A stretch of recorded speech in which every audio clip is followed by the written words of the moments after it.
Hey y'all, welcome to Project 54. Welcome to Heritage Ways. I am Miss Katie. This is episode 17.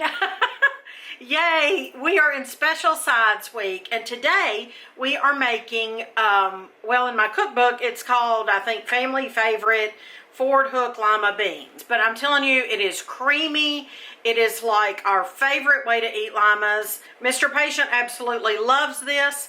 We learned about this when he was on a special diet, elimination diet, that kind of thing. And y'all, this is so good. It is simple, but it's a good recipe, a good method. It's more of a method than a recipe. Thank you for being here. Thank you for being here at Project 54, where we are just cooking all summer long. Thanks for telling your friends. Thanks for hitting that subscribe button, because I'll tell you a secret. At the end of Project 54, we're going to have a subscribers only live. We're going to have like an ending party thing for Project 54. We're going to have questions and answers. You can ask me questions about recipes or about the filming or anything like that. I'm making a list of like some trivia and some funny things that have happened and some behind the scenes stuff. So at the end of Project 54, the end of August, we will have a special subscribers only. It's not, you don't have to pay to subscribe. You just hit the subscribe button and then click the little bell to get notifications, and that way you'll know when I upload videos and have them ready for you. So let's get in the kitchen and let's make creamy lima beans. Y'all, this is the only way we have made them in recent years, and they're always a hit, except watch for one thing that could mess you up. Let's go find out.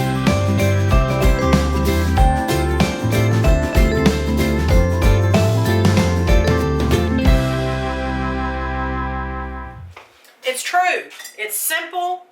It's a method more than a recipe. But y'all, a lot of times we just need a method. We need some new ideas. We need to get us kick-started on how to eat a vegetable, enjoy a vegetable that we have not been able to enjoy before. Okay, today let's talk about the limas. I have baby lima beans today. In my cookbook, I talk about Fordhook lima beans. Those are our favorite. Fordhook are bigger, meatier. If you can't handle that texture, that's fine. It's the same texture as the baby limas, but I don't know. I just prefer Fordhook because they are meatier, plump, and it's what my grandfather, my northern grandfather here in Ohio, used to grow, and that's just what I was raised on, I guess. My mother-in-law uses baby limas, and those are great too. This is all I could find in the grocery store today. We have a small market. It's wonderful, but you know, we don't have a big box grocery store here in our village. So this is what I could find. So this is what we're going to use. But I do recommend you try to find Fordhook limas because, you know, give them a try at least. It's time for a hospitality tip. It's probably best to have fewer dishes to serve your company, but make sure you have plenty of each item. Okay, I have 2 bags of the limas, and these are 12 ounces each. You can make 1 bag, but, you know, we're feeding 5 of us here tonight. You can double this recipe, or this method, of course, or you can half it. I will tell you, too, this is a good meat substitute, protein substitute. We have eaten it just, Mr. Patient and I, just in a bowl, like kind of soup. Not really, but in a bowl such as you would eat soup, and it's just really so tasty. Well, let me get started and tell you. If you have my cookbook, it's from Katie's Kitchen, Volume 1, and Mr. Patient has just printed up a whole nother box full. So we have them to sell again. We had sold out. We have them to sell again. We have, let's see, how many?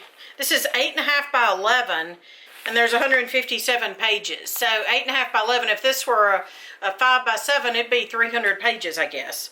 So a lot of recipes, a lot of stories, menus, heritage, just all kinds of things. I am working on a couple of more cookbooks, but this is my first one, and it is, we've got them restocked and ready for sale again. So I'll just put a link down below if you're interested. If you're outside of the United States, please contact us for shipping costs, or you may order a digital copy, and those digital copies are available only for those outside of the United States. The reason for that is, here at Heritage Ways, we like to honor home, celebrate heritage, and spread hope.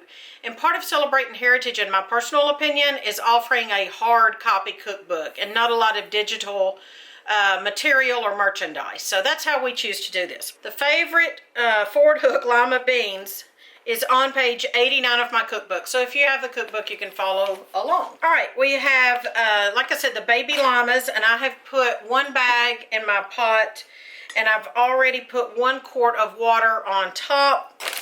I'm going to put the second bag in. Same amount of water for the Fordhook or the babies. Now I've got my extra water here in case I need it. I've got another quart of water, but we're going to see. These are going to end up, if you follow my method, they're going to end up cooked well and creamy. Okay, so you're probably going to need, you can see, it's easier to show you than tell you, but you can see, and these are frozen, they're not thawed. You can see that there is probably a good, okay, there's probably a good 3/4 inch of water over these beans, if that gives you an idea. All right, so what we're going to do is, I'm actually not seasoning them right now, not yet. I'm going to bring them up to a boil, and then I'm going to reduce heat, simmer, and put the lid on. Now my lid has like an exhaust hole there, but if yours didn't have that, you might put it catty-cornered like this, okay? And so you want to simmer it and stir, I don't know, I'm going to say regularly, but you don't have to, obviously you don't have to stir constantly. What I'm describing to you right now is going to take 20-ish to 20 minutes or so, give or take. That really all depends on how much water you've put in here and how high your heat is. Okay, so you're going to let it simmer until it just cooks down. You will need to add a little more water probably before they are cooked. Okay, do not, this is the warning I was going to tell you, do not let the water cook down all the way. You will end up with burned beans and trash. That's happened to me twice because I got busy, didn't pay attention. So just pay attention and make sure it's simmering, and add water as needed. It's kind of hard to describe, but you'll learn as you go. Add water as needed until they're cooked well, they're creamy, and then I'll tell you what to add and how much.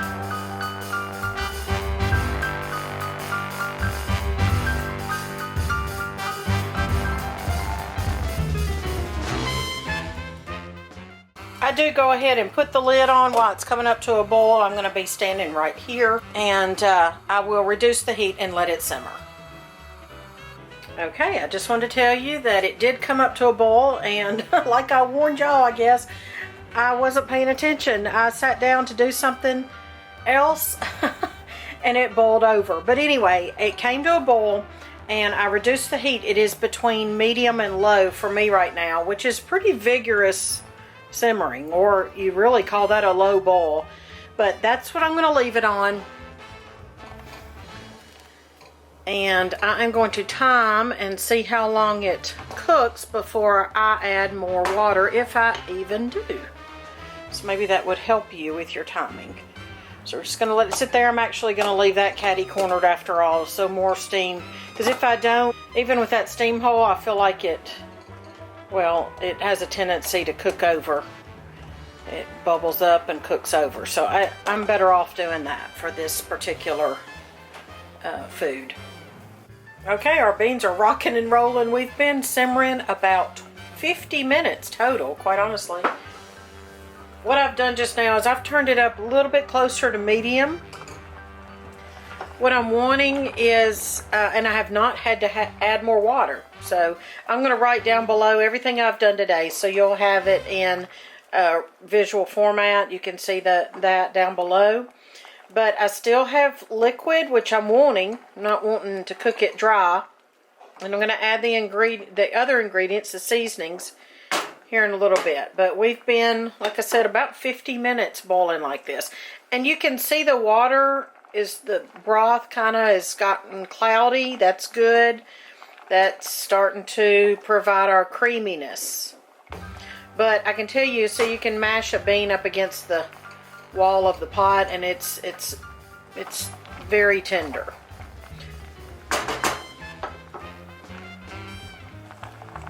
Alright, at this point, while I do still have some water, this is probably a little more water than I want to still have.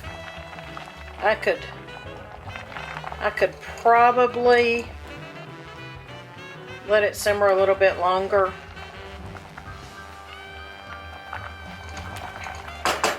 But while it's at medium, I'm going to go ahead and add the seasonings.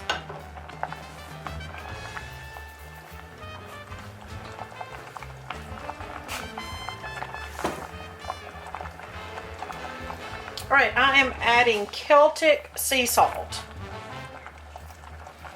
So this is what I'm adding. My label's kind of sad, but Celtic sea salt. It is a healthy salt, and it's chunky. And Mr. Patient and I kind of like the texture of the salt. It will melt down, obviously, cook down, dissolve a little bit, but you still have a little bit of a salty texture. Believe me, it's very good. So I'm going to add a tablespoon of this. It's kind of a gray salt. That's okay. Hasn't been processed a lot.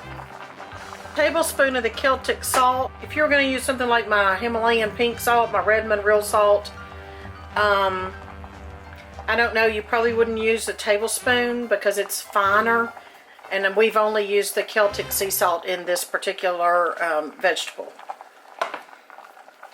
Next thing is 2 teaspoons of chili pepper flakes. And I'm just going to eyeball that. 2 teaspoons. 1, 2. And you can adjust that to your taste. You see, I've still got it pretty much, it's boiling pretty well. Or high simmer, low boil. But it's starting to get creamy though. You can see the color. You can see the cloudy broth. And from this point on is where you may have danger of cooking it dry and burning it. So just watch out for that. So we did not need to add more water after all.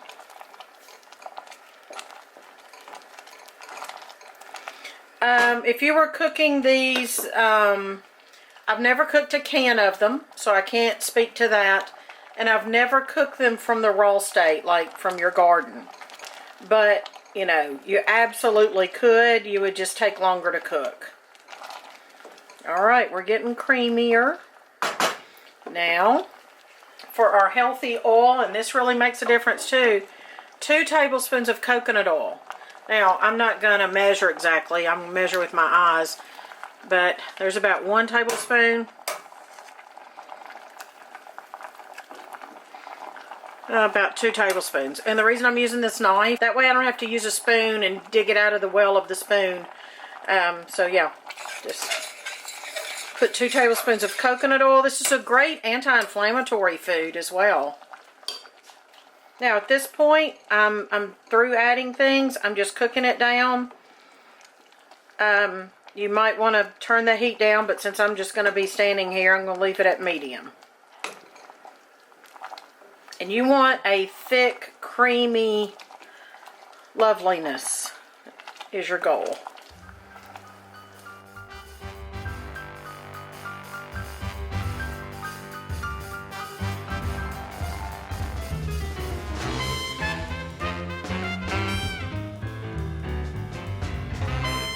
Is it time? Can I taste them?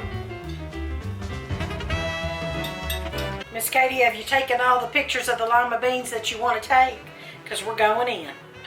It's going to be good. Law mercy, this is so good, y'all. I love this recipe. Here it is. It's hot. Okay. Listen to me. Listen, y'all. The salt is perfect.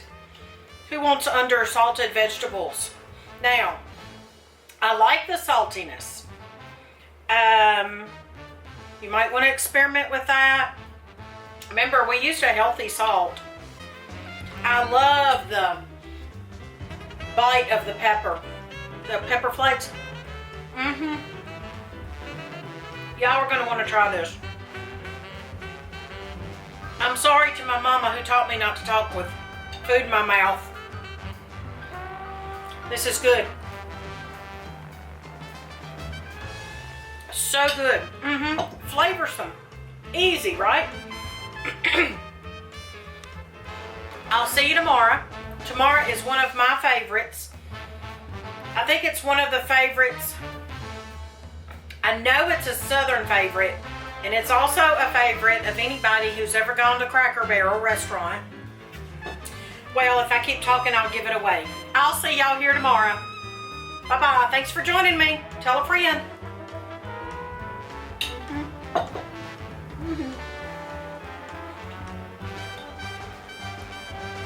These are really good.